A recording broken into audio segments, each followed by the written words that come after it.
This is part one of how to calculate earnings per share for the corporate income statement. In these slides, we'll review how the elements of earnings per share, net income, preferred dividends, and weighted average number of common shares are calculated to include in the earnings per share that's reported. We'll start off by looking at our formula to calculate earnings per share, that is net income minus preferred dividends divided by the weighted average number of common shares. Here we're trying to determine how much has been earned by the company for each single share of common stock. We'll start by looking at the inclusion of net income in our calculation. Here we have an example of two partial income statements, the yellow showing an income statement which has income from continuing operations only, the green showing an income statement, partial income statement, for a business which has both continuing and discontinued. In the yellow, what we see is that we're required to report earnings per share based on net income. That would be the $10,000 net income minus preferred dividends, we're assuming are zero, divided by the 20,000 weighted average number of common shares, giving us an earnings per share of 50 cents that we'd report right below net income on the income statement. For the statement in green, we have income from continuing, discontinued, added together to arrive at our net income of $14,000. We need to report a separate earnings per share calculation for each of those items. Starting with income from continuing operations, we would take the $10,000 minus preferred dividends of zero divided by the 20,000 weighted average number of common shares to give us an earnings per share income from continuing of 50 cents.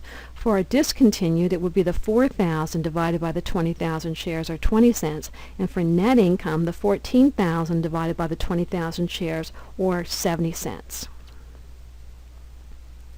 If we have both continuing and discontinued, we must show these three disclosures for our earnings per share. Now we'll move on and take a look at how the preferred dividend calculations enter into the earnings per share. Starting with our previous example where we had our net income of $10,000, reviewing the calculation again, it's net income minus preferred dividends divided by weighted average number of common shares. In order to determine the preferred dividends to deduct, we have to understand the nature of the dividend privilege. That is it cumulative or non-cumulative? For cumulative preferred shares, the annual preferred dividend will be deducted whether it's been declared or not. For non-cumulative preferred shares, the preferred dividend is not deducted unless it's declared.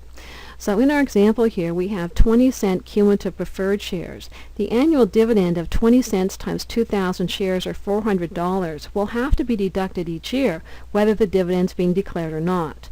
The $1 times the 3,000 shares is not going to be deducted unless it has been declared.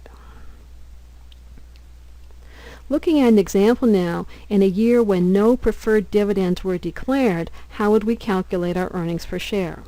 Well, the dividend on the cumulative shares, the 20 cents per share times the 2,000 shares, must be deducted whether it's been declared or not. The non-cumulative dividend has not been declared, so it's not deducted. That results in an earnings per share then of 48 cents. In our same example, let's assume instead that all preferred dividends required were declared. How much would we deduct? Well, for our cumulative, we would deduct their annual dividend of $400, and for non-cumulative, we would deduct the dividend declared, $1 times 3,000 shares, or $3,000. This would result in us reporting an earnings per share in that scenario of 33 cents. One last example. What would happen if $600 of preferred dividends were declared?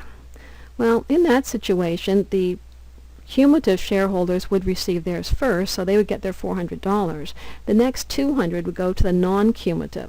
So we can only deduct the non-cumulative that's been declared. So in total, we'll deduct $600 for dividends, resulting in an earnings per share of 47 cents.